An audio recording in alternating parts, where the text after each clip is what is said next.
What's up guys, and welcome back to TechRage. My name's Rob, and today we're going to be taking a look at the DJI Mavic Pro. Yes, it's finally here. So I've got it all set up, I've done all my firmware updates, got used to all the bits and bobs and controls and that.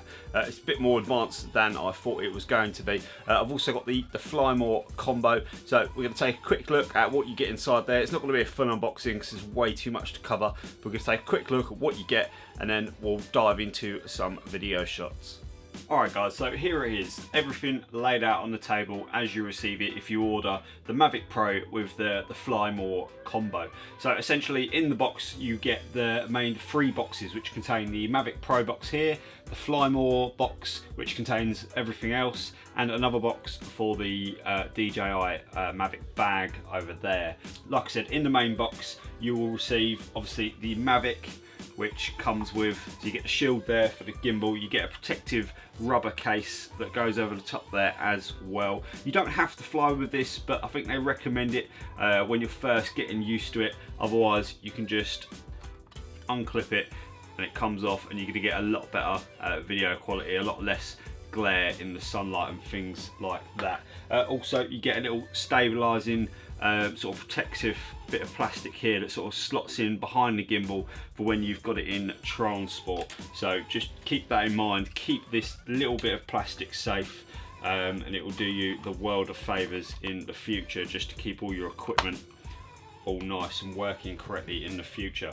What you get with the standard Mavic is your power brick with the cable that attaches to the battery, and it comes with a couple of USB ports there. Obviously one USB port is to charge the controller there, but obviously because I've got the Fly More pack, you get this battery charging hub, so you can charge 4 batteries at a time. Obviously I've got 3, that's amazing. All you've got to do is plug the regular cable into the bottom of the hub there and you're good to go. You plug that into the wall and all you do is just slot down your batteries in all 4 positions like that, and what it will do is it will go in sequence, so it won't charge all 4 batteries at once, but it will do one at a time, and you'll see the status light, and then it will move on to the next one and then on to the next one. So as well as the battery charging hub, you get this battery to power bank adapter, you see there. So basically what you can do, and you've got a couple of USBs at the back there, so what you can do is grab one of your batteries when you're out in the field, attach it, and then what that does is it allows you to use the power from the battery to charge up 2 USB ports, whether that's for your controller or your smartphone or tablet or something like that. You know, it just allows you to do a bit more. You know, if you're running low on certain devices, you've got yourself covered just with this tiny little block, and it easily fits in the DJI bag. You also get a car charger. So again, it's all about being on the go, being able to fly your drone absolutely anywhere you like. Yeah, you've sort of got everything covered, so you can charge from your batteries, from the wall, from your car. Everything's covered. The idea is to always be ready with the Mavic to fly. So you also get foldable propellers, a full set there. So you've got all 4 corners. You've got a full set of replaceable propellers. You do get another set of propellers as well, so you can destroy 6 of them if you want, but all of this stuff fits in that one bag. I assure you now, and I can guarantee it, every single thing on this table that you see fits into that bag. So for connectivity, obviously you've got your controller here, and when you fold it out, you've got this USB cable that runs from here to here, and then the connection here plugs into your smartphone. Now I've got a micro USB on there now for my Samsung, but what you can do is you've got the iPhone input here and USB Type-C here, so they're easily swappable. You've got to pry it out a little bit. Everything's a bit sort of stiff when you first sort of get everything open. You know, the aerials at the top are very stiff to get out. I thought I was going to break them when I first unboxed it, and the same with these arms. They're very solid, and I think a few people sort of look at this thinking, well, your phone's just going to fall out, and it's not. These arms are really sort of, they're very stiff, but they don't feel like they're going to break or anything like that. Everything's heavy, feels well built. Yeah, really impressed. Even this controller just seems complete overkill. for how well it's been designed.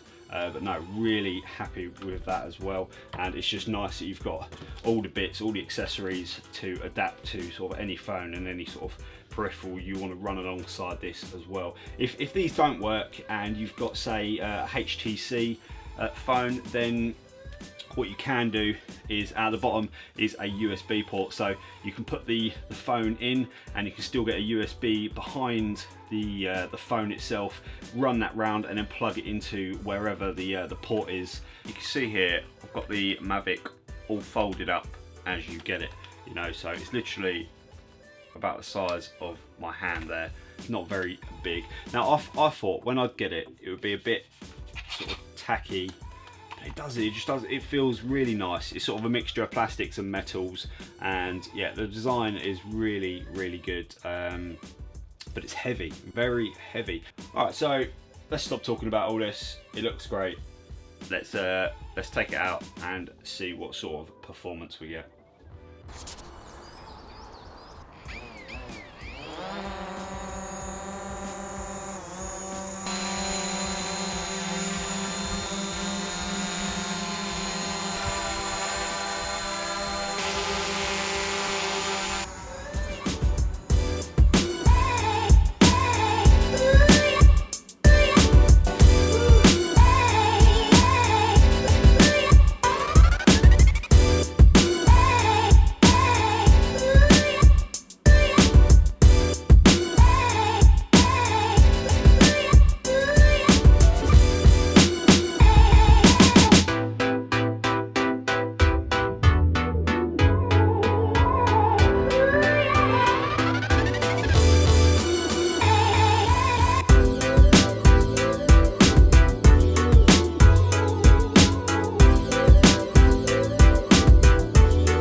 Alright, so let's go over some of the specs of the Mavic Pro then.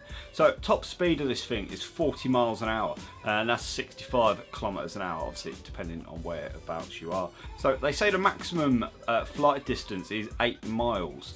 So this is a round trip maximum, again ideal conditions, going at a perfect speed that's sort of ideal for the quad to deal with as well. So you can fly 4.3 miles out and then come back again, in theory doing the return to home or flying it back yourself. Let's go over some of the tech that's keeping this thing up in the sky. You know, there's 5 cameras on this, not just the one at the front, there's 5, you know, and you've got ultrasonic sensors here, you've got 2 ultrasonic sensors, there's another camera here as well as the gimbal, and you've got another 2 sensors here at the front. So basically what happens is every time it takes off, it hovers at a certain height, obviously your GPS coordinates, but it takes a picture of the ground, so it knows what point it needs to be when it returns home. So even if the GPS is slightly out, it's got that picture saved already, and it's just completely accurate. It's spot on every time, and it's as good as fail-safe. A good example was when I was flying this along, I was going at full speed and I was heading towards like some bushes. Now I probably would have cleared them by about a foot or 2, but the sensors in the front of the drone here obviously saw the obstacle and it fully inverted and stopped it. Alarms went off on the screen, it displayed on the screen as well there's an obstacle, and obviously it asks you to raise your altitude. So obviously it can see where it's going even if you're going quite fast, but it does recommend that you drop it down a bit or take it out of sports mode when flying around to avoid these sort of obstacles. So you can fly this in Wi-Fi mode with just your phone, but you know, you've got your controller. You can fit this in a small bag anyway. You can fit both in the bag.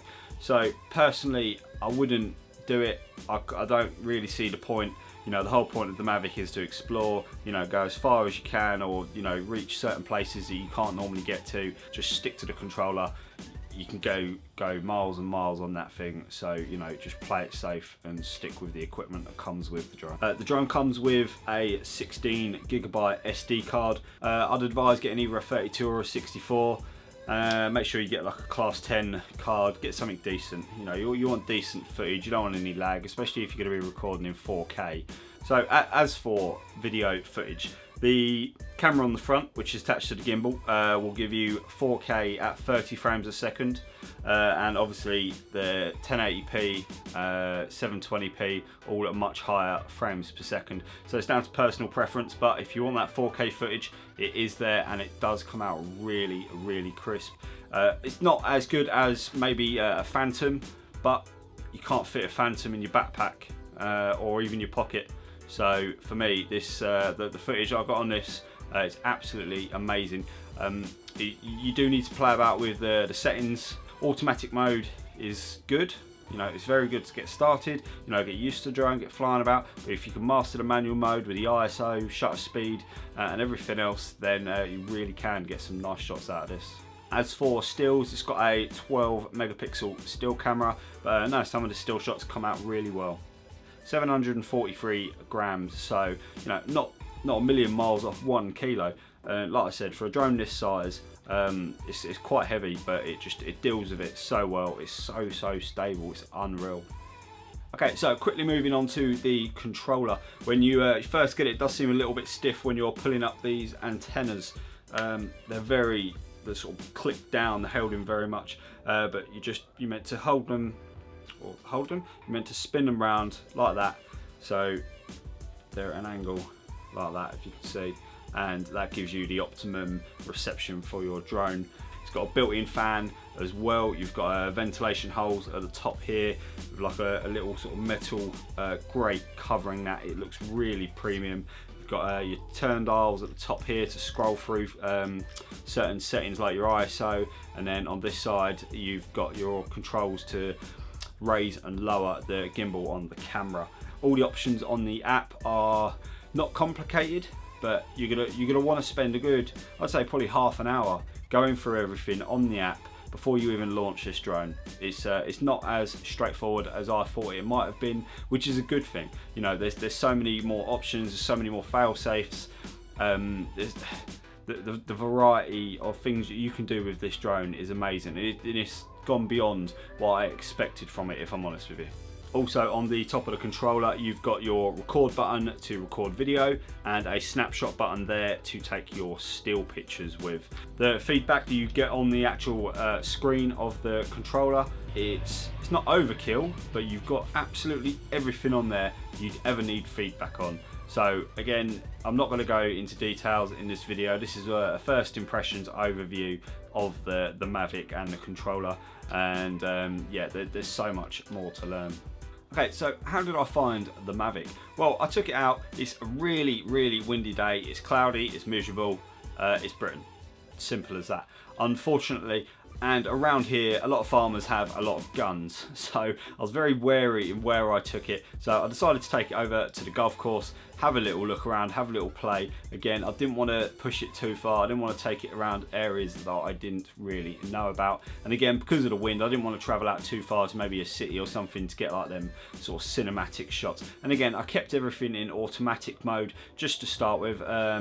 And I was still quite happy with the feedback and the results I got on the picture. They're not too bad at all. So like I said, I was just getting to grips with this. Never flown a Mavic or a DJI before, and I was really impressed in how it performed. I got some feedback on the wind. It did say that the winds were high and caution should be advised.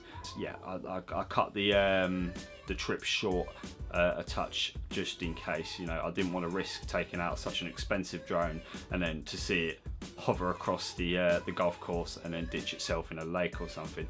Getting used to the controller will take a little bit of time, you know, trying to pan down slowly and everything else. And there were so many more options on the app which I could not cover. I did not have time. You know, you've got a follow me function, you've got a tracking function. Again, every time phone goes off. Yeah, you've got tracking functions, you've got orbit modes, you've got apps.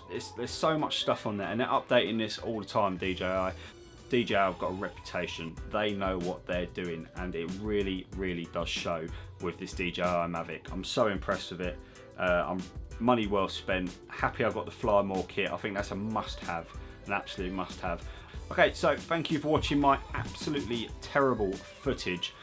Sorry about that. Like I said, in auto mode, cloudy, windy day. But like I said, this is a first impressions video, so it's not a case of, oh, I've used the drone before, I know how to fly it, and I know which settings are sort of optimal to get the best quality picture. But it gives you a demonstration of how easy it was to sort of get it up, get going, and then get them basics shots.